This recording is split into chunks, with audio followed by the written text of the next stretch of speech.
With nearly every success, there is a line of failures and setbacks, sometimes a very long line. Many of those stories get condensed into pithy journeys that minimize the struggle.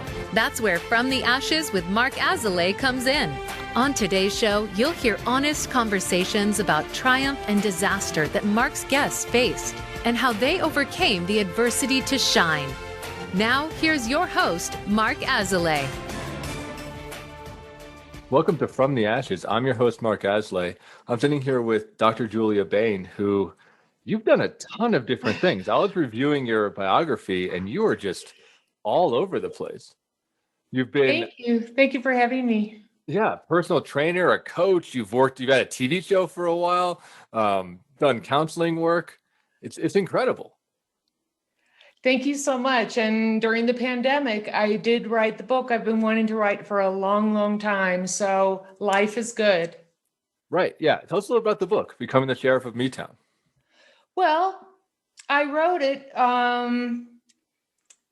because when I was a child, when I was born, I came out swinging. The doctor went up to my father and said, "She's a buster." I weighed 8 pounds, 2 ounces. That was back in the day when you didn't know if you were having a girl or a boy. So my personality was such that I was always there for the underdog. I always watched Westerns when I was a kid.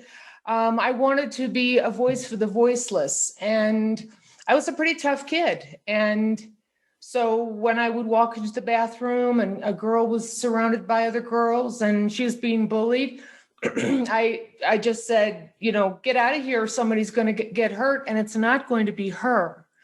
When the little boy was being tormented on the bus and the kids were surrounding him, the boys calling him a tiny little prick, and I was the person who sat down next to him and said, "Stop talking," or somebody's going to get hurt and it's not going to be him.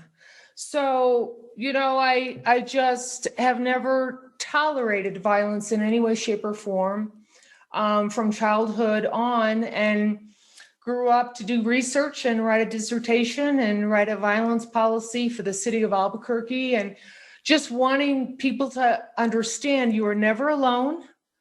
And if you can't find your voice, I want to help you do that. It's there. You are brave. You are strong. You have all the courage you need, but you don't have to do it alone. You're never alone. So it's been a lifelong theme, really. Yeah. So let's walk it back a little bit. So on this podcast, we talk about, the From the Ashes stories, right? These stories of overcoming defeat, finding triumph in the end, getting kind of kicked in the teeth and getting back up stronger, learning life lessons along the way. I'm really interested in those early stories that you were alluding to of, being the sheriff or just like defending the weak. What was that like? Do you remember what you felt like during those moments, or where you got your inspiration? I got my inspiration because as soon as I realized not everybody is kind, I wanted to help people be able to defend themselves and stand in their own power. And it came naturally for me. I could take a punch. I didn't care what people said about me, or, if I was being bullied, four eyes, Julie Bain is a pain, whatever, I would say, why don't you come and say that to my face? Come over there and say that to me. Say that to my face. And becoming a counselor and wanting to help people, I don't think people realize sometimes being a counselor can be a very dangerous job. I was assaulted as a counselor. I realized when I worked on the psychiatric ward, you never turn your back to a patient. I learned that very quickly. When I was working with deaf, blind, developmentally delayed individuals, my first day, I bent down to comfort this girl who was crying, and I had long hair, like I have long hair now, and she grabbed my hair and pulled my face to the ground, and my cheek hit that concrete floor. And I thought, this isn't going to be easy. It's never supposed to be easy. So just life lessons that I've wanted to share, and I've learned so much from my clients that I wanted to put it in the book. You are the sheriff of Meatown. You have all the power. you all the time. It's a book about empowerment, that you are always in charge of you, nobody else. And predators want you to believe that they are in charge of you. They want to manipulate you. They want to take your money. They want to take your spouse. Sometimes they want to take your soul. And You Are Sheriff of Me Town is a guide, how to play by play, how to earn your badge of strength mentally, physically, spiritually, socially, sexually, and emotionally, all the components that make up who you are. And so the book goes through all those different areas, and it teaches the reader how to be brave and have courage, realize you're never alone, and you don't have to do this alone. None of us have to. We're in this together. So I'm curious, it sounds like a great comprehensive read that covers all these different dimensions.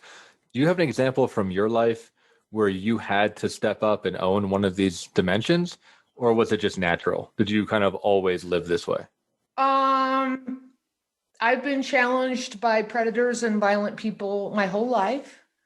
As a child, whether that was, getting in a fist fight or, excuse me, being thrown against the lockers, or as an adult, talking to somebody on the phone professionally and having somebody bully me on the phone and saying to them, "Who do you think you're talking to?" Realizing that a lot of people are wanting to manipulate and control and have power over you. And that's something you never want to let happen. The best thing to do when you feel threatened is to have a good offense.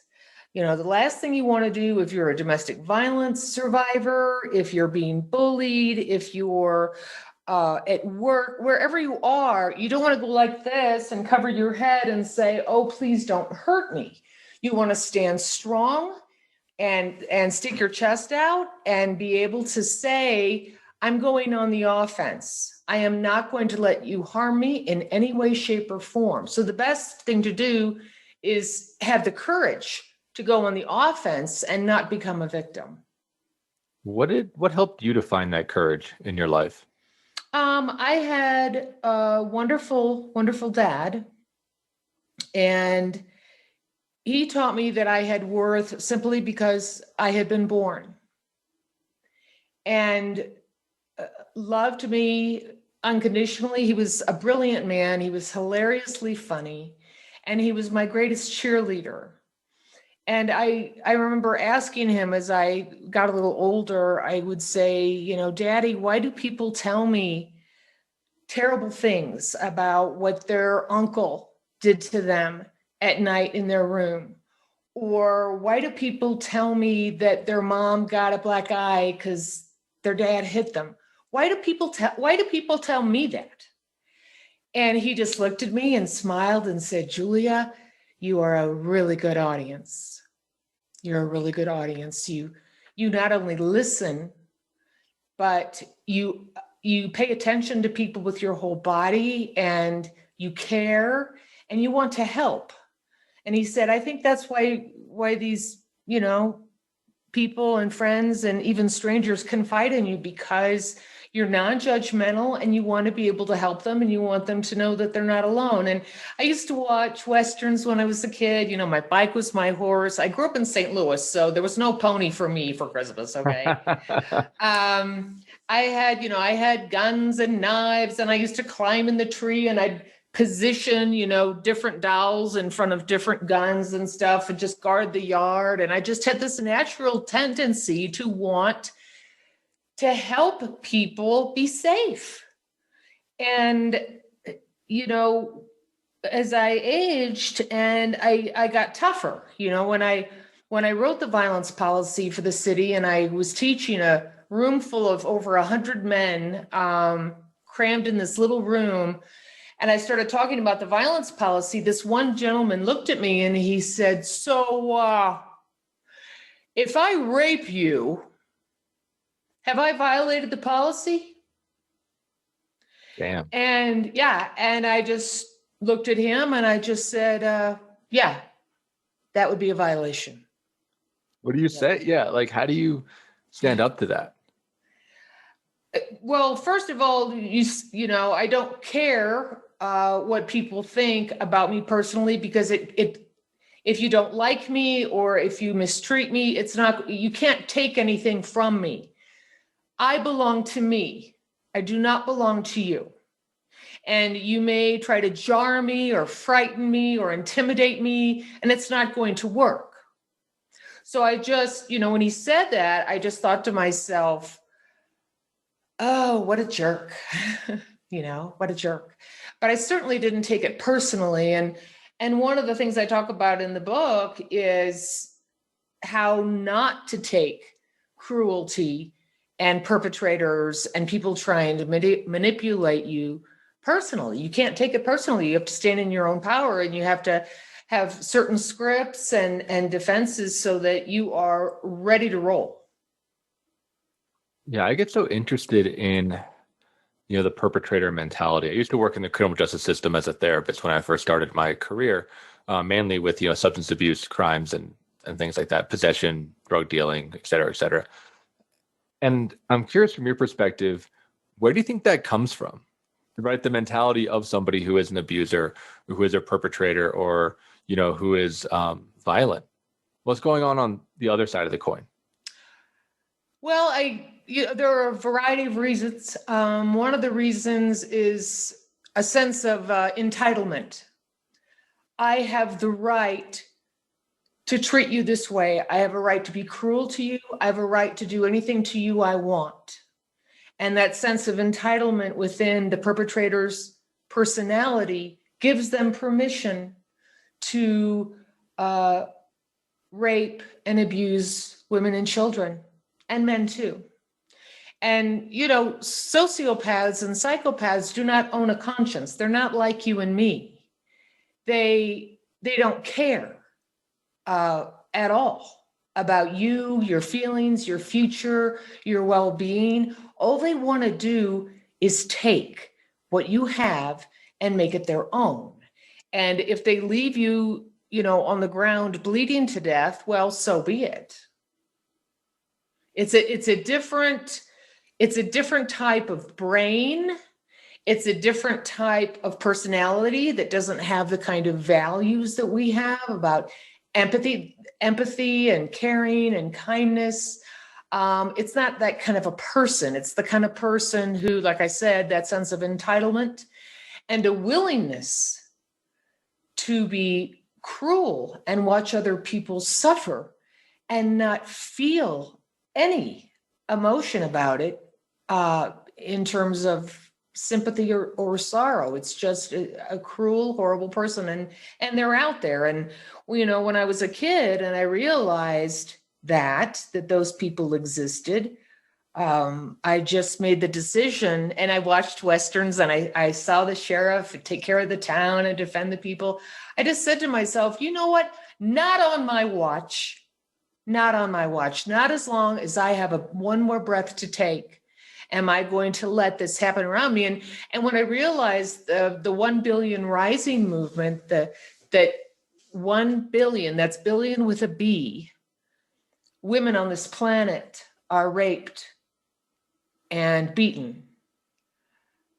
I just thought to myself, I've got to wrap my mind around this. I've got to do something. So in that sense, I started volunteering for boards of directors and for different agencies that helped women of domestic violence, and even sometimes going to the point helping them leave the state and go underground, because the perpetrator was just so determined that several women that I've worked with and known simply were not safe.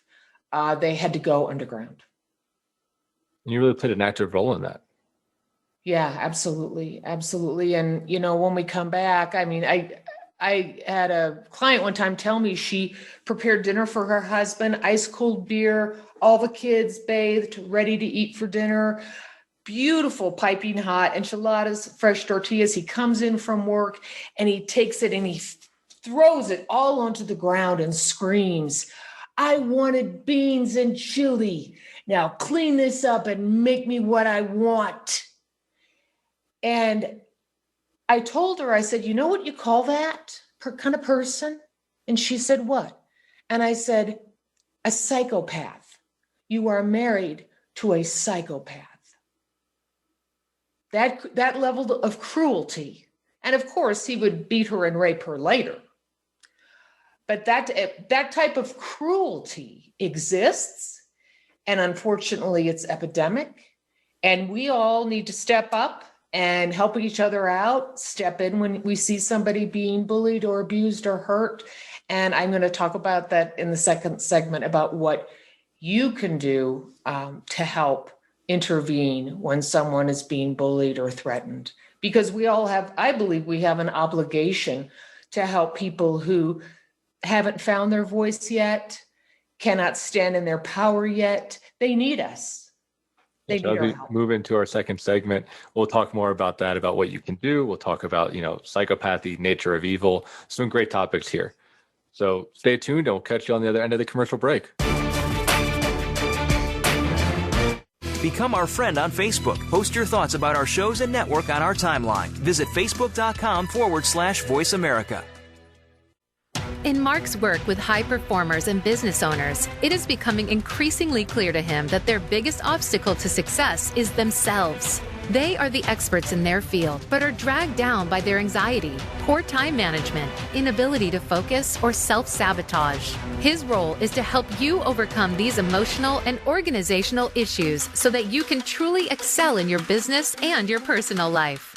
One of the most common hurdles that he sees is perfectionism, a crippling anxiety around performance. It's a fear of not being good enough, being publicly embarrassed, or of disappointing others. These fears paralyze brilliant people and bring them to their knees. This course will help you to break free from this mental prison and have more agency in your world. In this online course, we will break down the prison of perfectionism so that you can break out of it. For more information and to sign up, visit mark-azalea.teachable.com.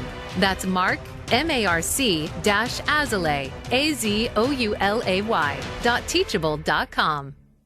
Where can you listen to some of the world's top life coaches ready to dish out success tips and entrepreneurial guidance? The Voice America Empowerment Channel will do just that. Whether it's personal growth, building a better business, or inspirational life stories, make it a daily habit to tune into our programs. From weight loss and personal branding to law of attraction and increased happiness, you'll find it every day at VoiceAmericaEmpowerment.com. The Voice America Empowerment Channel. It's your world. Motivate, change, succeed.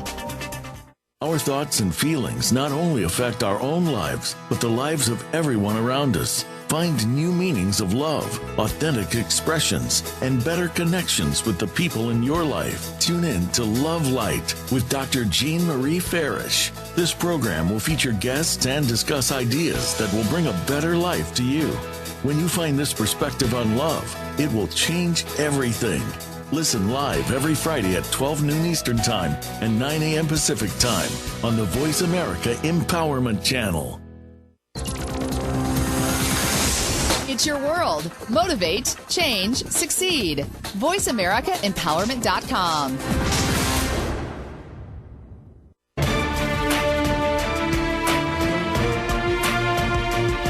You are listening to From the Ashes with Mark Azalea. To reach the show today, please call 1-888-346-9141.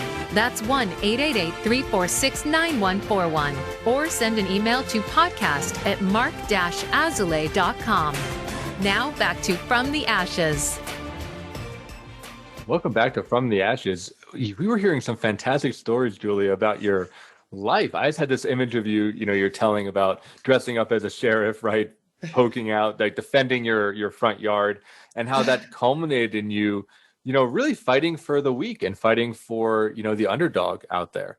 And we ended our last segment, talking about, psychopaths, sociopaths, abusers, perpetrators. Let me kick this topic off for you. Do you believe that evil is real and that it's out there? What are your thoughts on evil? I think evil is a loaded word. Depending on who you are and your spirituality and your belief system, You're going to interpret that word in a variety of ways. I think that evil exists in terms of there are some people that are so horrific in terms of their behavior, like the soldiers who line up the women in Miramar and tie them to the ground and literally rape them to death.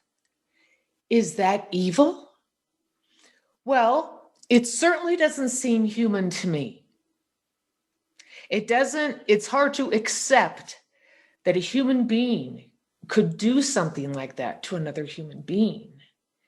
And, we've been hearing stories about Tulsa, Oklahoma, and how those people were just murdered, by the riots. We've been hearing about that lately. And I didn't grow up hearing that story. I had no idea that was part of our history.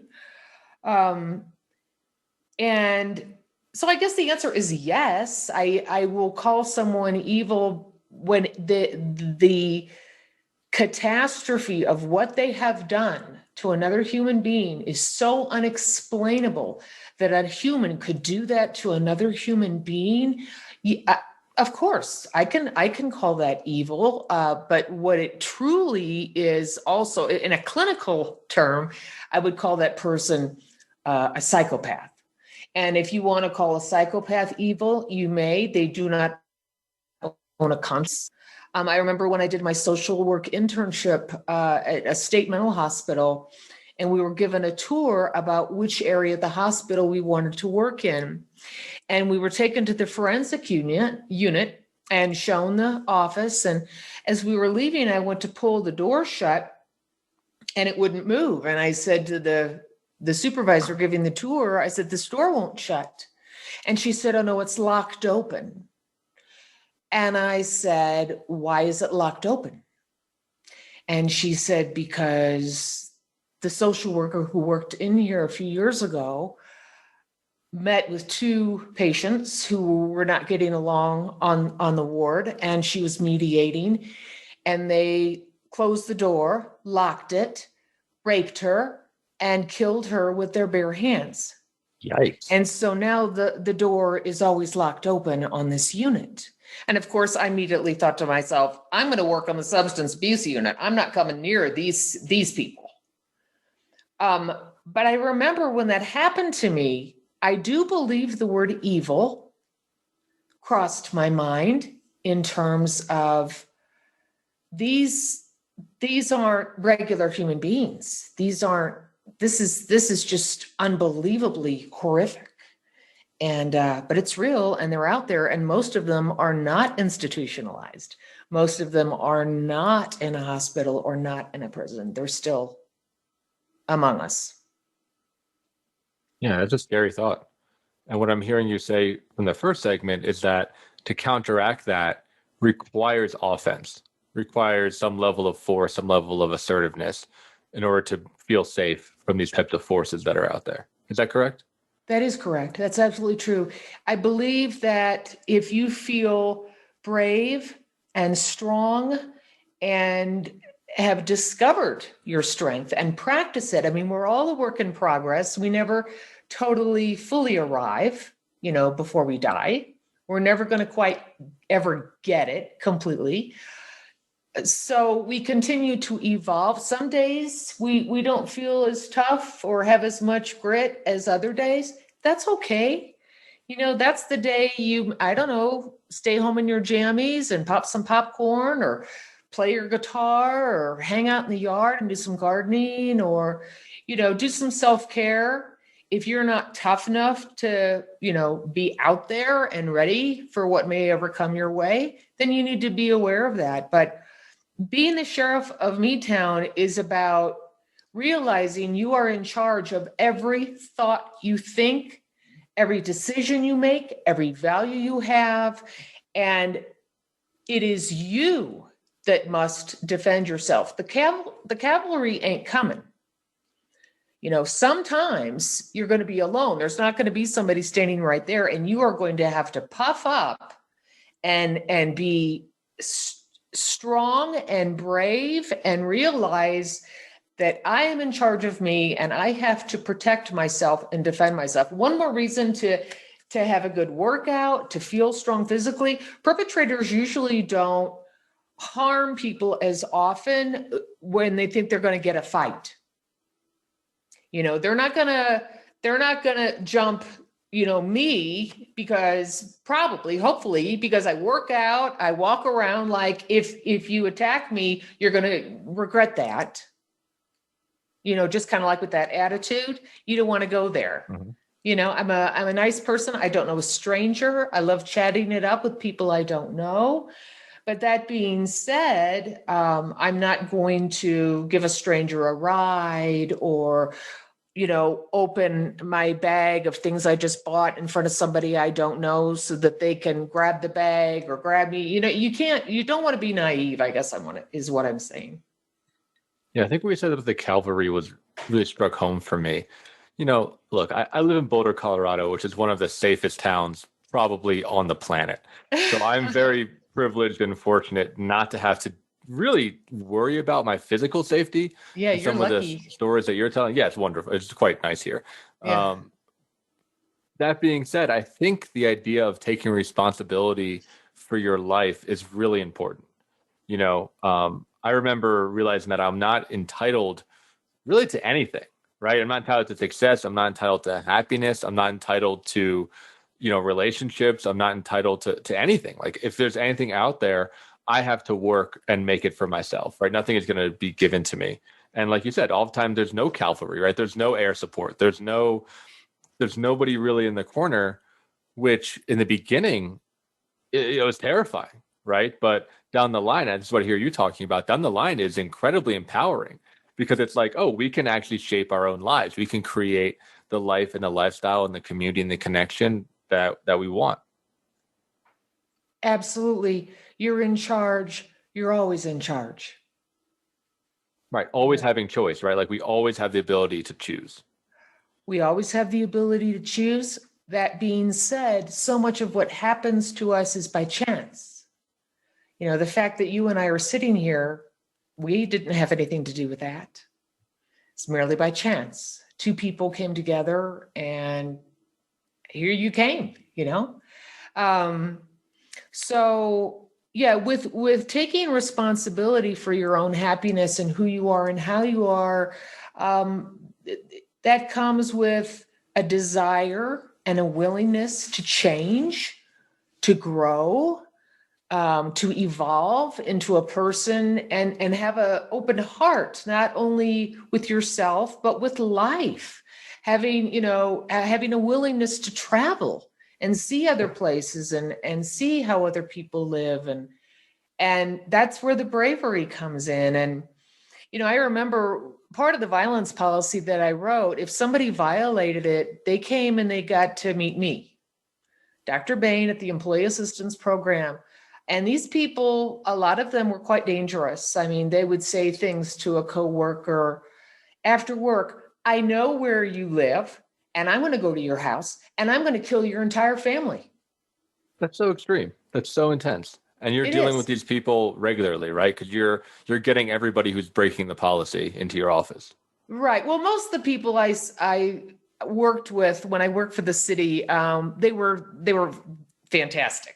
Since I was the manager, I didn't want to give one of those clients to somebody on my staff because it was easier to take care of it myself than to supervise somebody trying to figure it out. Right.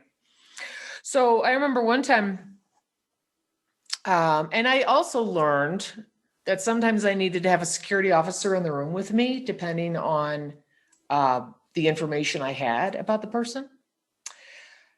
And experience, like people leaping out of their chair towards me. And the only reason why I didn't get a broken nose is because the supervisor grabbed him and pulled him off me. But sometimes, they would sit down and say, they'd be real angry because they didn't want to see me. They were angry that they were forced to talk to me, the counselor, that they, had to take anger management classes, that they got 60 days off without pay, that, they were angry. And so they would come in my office, and this happened definitely more than once. sit down in front of me and raise their voice and start yelling. And I would just sit there and I would say to myself, 1, 2, 3, stop talking. And they did. And then I would say, I don't think you understand that I am here to help you maintain employment, because if you don't change, you're going to be terminated. So let's start over.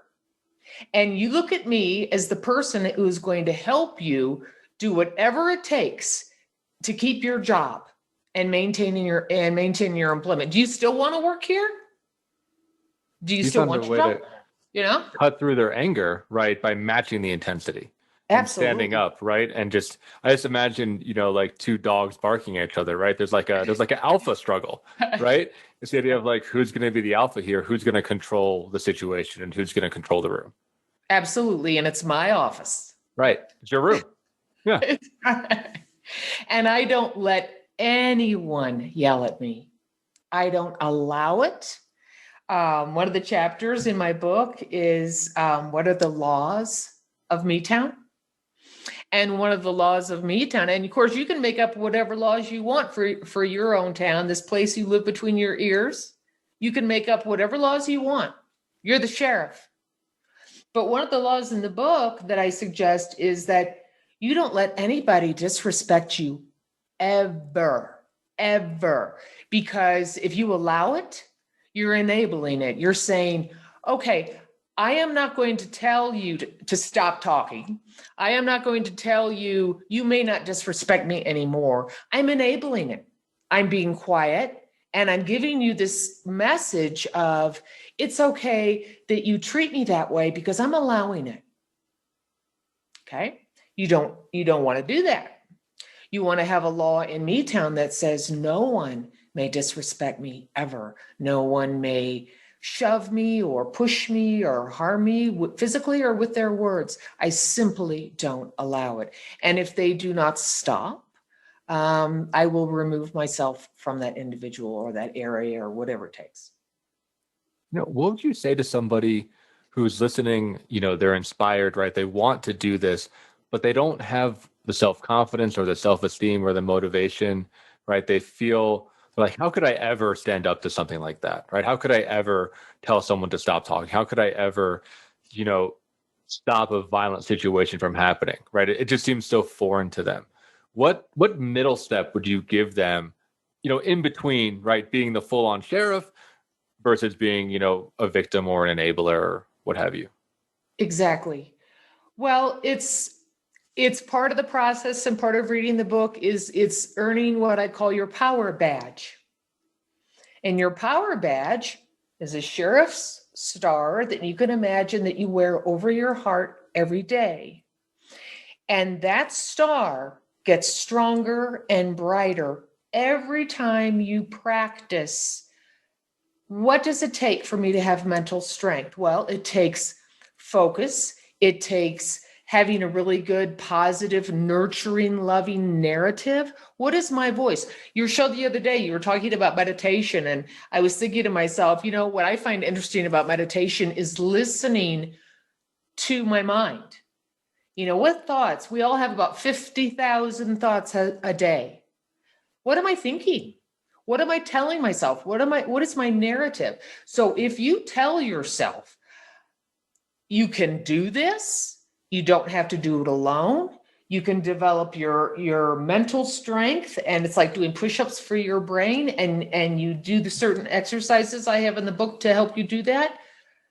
You just go around the power badge and you measure your strength. Look, I have a little, physically, you make sure that you work out, that you feel strong, you can feel your muscles, you're hydrated, you're well fed, you sleep well. Spiritually, you know why you're here.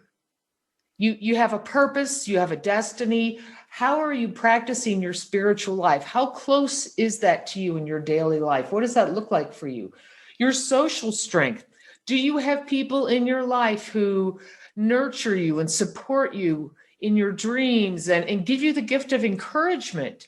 Do you have those kind of people in your life? Or do you have people who have a tendency to kind of put you down, make you self-doubt? You need to get rid of those people because they are weakening you. They are not healthy. They are toxic. Sexual strength. Do you stand in your own sexual power? We are sexual from the moment we wake up in the morning until the moment we go to sleep at night. All day long, we are sexual human beings. Do you feel powerful in your sexuality? And then emotional strength. We have 4 basic emotions: anger, fear, sadness, joy.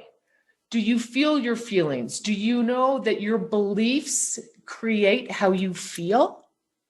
If I believe that I am going to have an absolutely beautiful evening because I'm going to light candles and have a beautiful dinner with the one I love, and my thoughts are positive and nurturing to myself and encouraging, I'm going to feel real good. If I think to myself, well, I guess I'll go through the drive-through tonight, and I don't really, oh, wow, I was looking at myself in the mirror, and I just look like heck, and I don't feel well. Why would anybody, like me or even want maybe negative self-talk? You are creating your town. No, when you talk to yourself, you are creating the town that you live in. Me town, where you live between your ears, your mind. That's fantastic. I love how you go through all the different categories and, take inventory of all of them. We have to move into our next segment here, and we'll go into more detail about some of those categories and maybe give the listeners there, an exercise they might be able to take home with them and try, in between now and next week. So for those of you listening, if you're enjoying what you're hearing, please support the show. Like us on social media. It's Mark M. Azulay at basically everything. Give us a 5-star review on iTunes. Really help us out, as it's a new fledgling podcast, and any, sharing, liking, commenting, et cetera, helps us to, make the show better, interview more people, and start to touch more people's lives and have greater impact. So thank you for tuning in, and we'll catch you with Dr. Bain on the other side of the commercial break.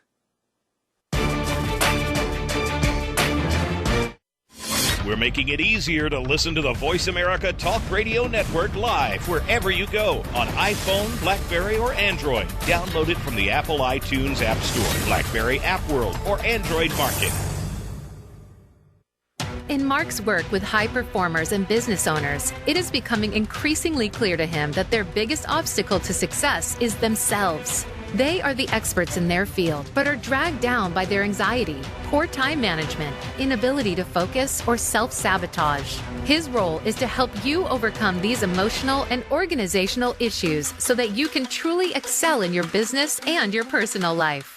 One of the most common hurdles that he sees is perfectionism, a crippling anxiety around performance. It's a fear of not being good enough, being publicly embarrassed, or of disappointing others. These fears paralyze brilliant people and bring them to their knees. This course will help you to break free from this mental prison and have more agency in your world.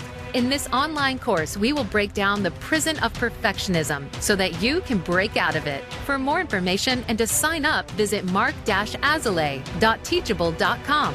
That's Mark, MARC-Azulay, AZOULAY.teachable.com. For teens, by teens, and about teens. Tune into the uncensored and unedited discussions with young adults on Express Yourself. Every Sunday at 3 p.m. Pacific Time and 6 p.m. Eastern Time on the Voice America Empowerment Channel. Smart, tenacious teen hosts and reporters from around the country speak up and speak out. Express Yourself. Visit the website for the show to find out more at expressyourselfteenradio.com. And check out the show on the Voice America Empowerment Channel every Sunday. Are you ready to move to your next level? Listen for Empowering Women, Transforming Lives with host Rebecca Hall-Greider. Each show will focus on a central topic with discussion, guests, and your questions being featured. Our show is perfect for women who feel a call in their heart to step out in a bigger, more powerful way in their life and just need some encouragement, inspiration, and practical steps to support them on their journey. Empowering Women, Transforming Lives can be heard live every Thursday at 10 a.m. Pacific Time, 1 p.m. Eastern Time on the Voice America Empowerment Channel, with a replay of the show Sunday at 1 p.m. Pacific Time and 4 p.m. Eastern on the Voice America Variety Channel. Get the news on our shows and other happenings by following us on Twitter. Find us at Voice America TRN or twitter.com/Voice America TRN.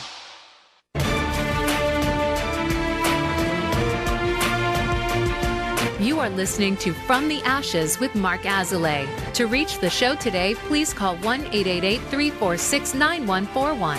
That's 1-888-346-9141. Or send an email to podcast@mark-azoulay.com. Now back to From the Ashes. Welcome back to the show. I'm your host, Mark Azoulay. Dr. Bain, in the break, we were talking about the pandemic and how your teachings and your book and your message might apply. Can you tell the listeners a little bit more about that? Yes, I just want to remind all the listeners, and I appreciate you all joining us today. I think this is such an important topic, that you're always in charge. That if you're listening today, you are more fortunate than the 6.9 million people who did not survive this COVID pandemic.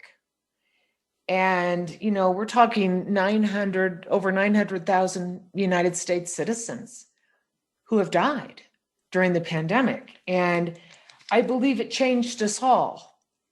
I know it changed me, and certainly gave me an opportunity to write my book that I've been wanting to hand to my clients for the last 30 years. And it was the hottest summer, and I was back there working on it. Every time I just wanted to, I'm hot, I want to take a break, I can't do this, I want to do a shout out to Dr. Sherry Walton, my editor and publisher. She was a great guide, and I want to thank her publicly for helping me with the book. But I would sit there and I would be like, I'm done, I'm tired, whatever. And then I would remember this client I had. She was about 20 years old, very suicidal. She was a cutter. She was transgender.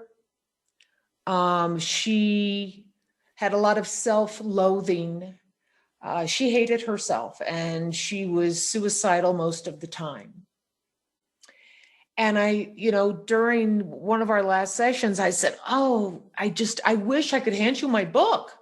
And she looked at me and she said, well, hand it to me. And I said, I haven't finished it yet. And she said, well, why not? And I said, well, I want it to be perfect, writer's block. I just haven't pulled it all together yet. I haven't found a publisher. And she looked at me with these 20-year-old eyes of wisdom. This is a survivor of several suicide attempts, a survivor of lots and lots of physical and sexual abuse. And she looked at me, and this is what I remembered last summer when I was working on the book. Write it for me. Write it for me. And I would hear her voice last summer saying that, and I thought, you bet, I'm going to write it for you. I'm going to write it for you. And I hope you're still here. You're such a beautiful person, and really great. She was a great artist, and, had a lot of gifts. And sometimes we'd sing songs together.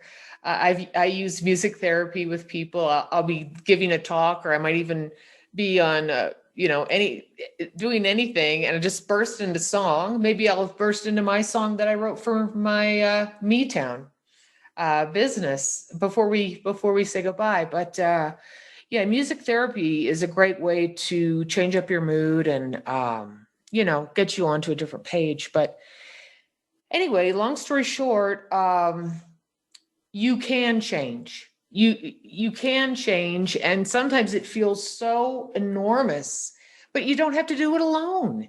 You can talk to somebody like me. I can help you. People like me can help you.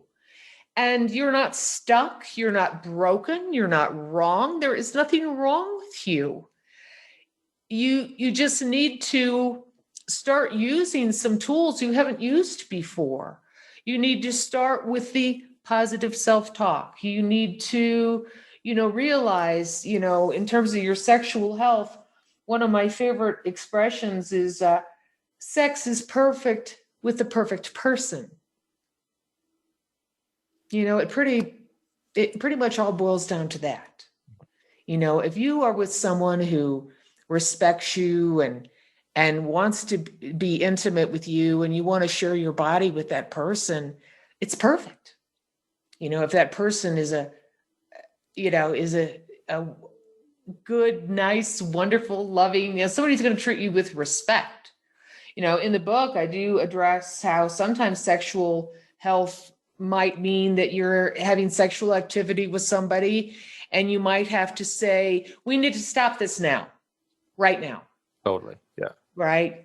Because people have different preferences and different ways of expressing themselves sexually, and you don't have to go along if you don't want to. So sex is perfect with the perfect person. I like that expression. And your biggest sexual organ is between your ears. That's your biggest organ right there. It's your mind, how you feel about yourself as a sexual person, your sexual identity, how you approach sexuality. It's between your ears. It's in Me Town. That's right. That's right. If you could give the listeners, as we're starting to move towards close here, a tool or a practice or an activity, either from the book or from your clinical practice that they could start to work on, right? To start to get the needle moving and to experiment with some of these ideas, what would you have them do? What could they do at home right now? Give yourself permission to change and know that you can do it, and know that we all have that obligation to ourselves to change and to grow and evolve as life moves on. Nobody said this was going to be easy. I kind of wish when I was a little kid, somebody would have said to me, Julia, this isn't going to be easy. Not even a little bit. Yeah. People are going to lie to you. People are going to hurt you on purpose. People are going to, not everybody is like you, Julia. This isn't going to be easy. It's not supposed to be easy. I can remember when people would come in and say, oh, it's just not fair. My supervisor and my work group, and it's just not fair. And I would say, you know what? The expression life isn't fair. Work isn't fair either. Nothing is fair. If you want to continue to work here, let's talk about what you can do to take charge of your situation. So whether it's a work issue, a personal issue, your self-esteem, no matter what it is, know that the best is yet to come. The best is yet to come. And you can do this. You've done it before. You're a survivor, like I said at the opening of this segment. You did not die of COVID. You're listening to this podcast. You obviously are a curious soul.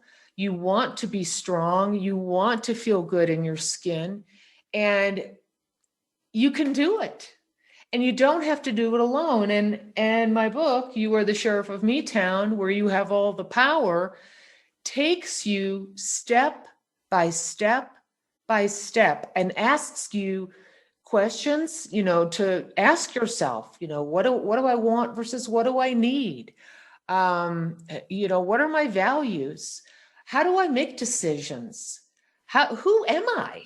It's a way to evaluate. You can't change until you become really well acquainted with and be best friends with yourself, which I highly recommend that you be your own best friend, because nobody is more important than you are.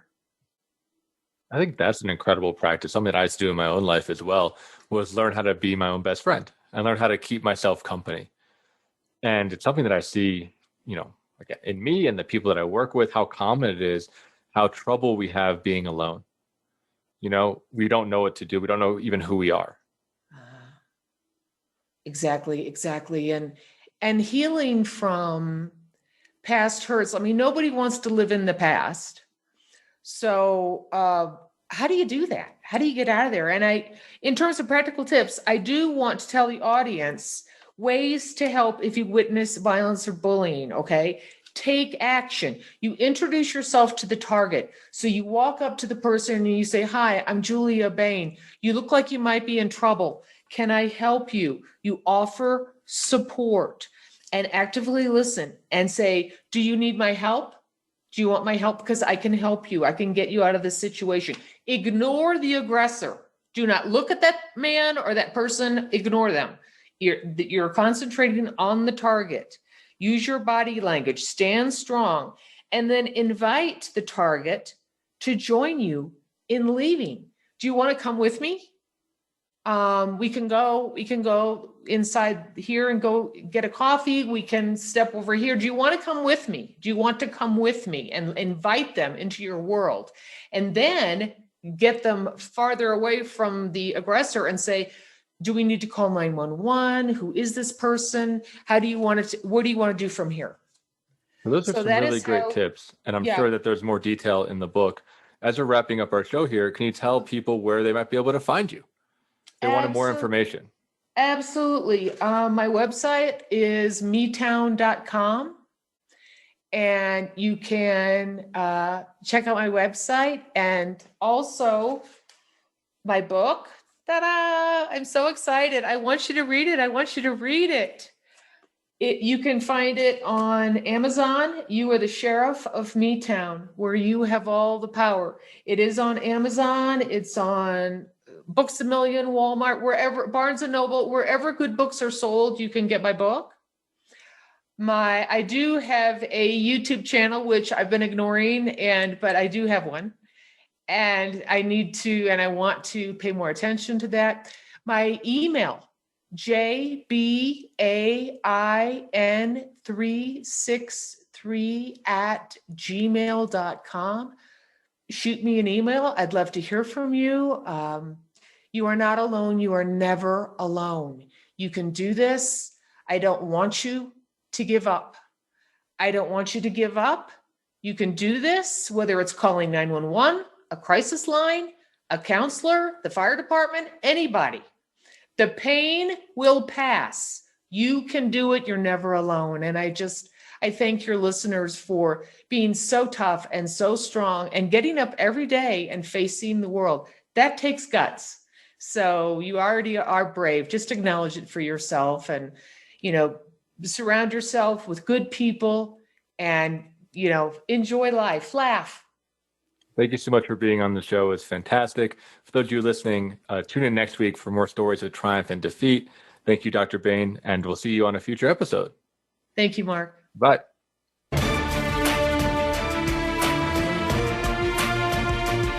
Thank you for joining host Mark Azoulay for From the Ashes. Be sure to tune in again live next Friday at 2 p.m. Eastern Time and 11 a.m. Pacific Time on the Voice America Empowerment Channel. We'll have another edition of the program then.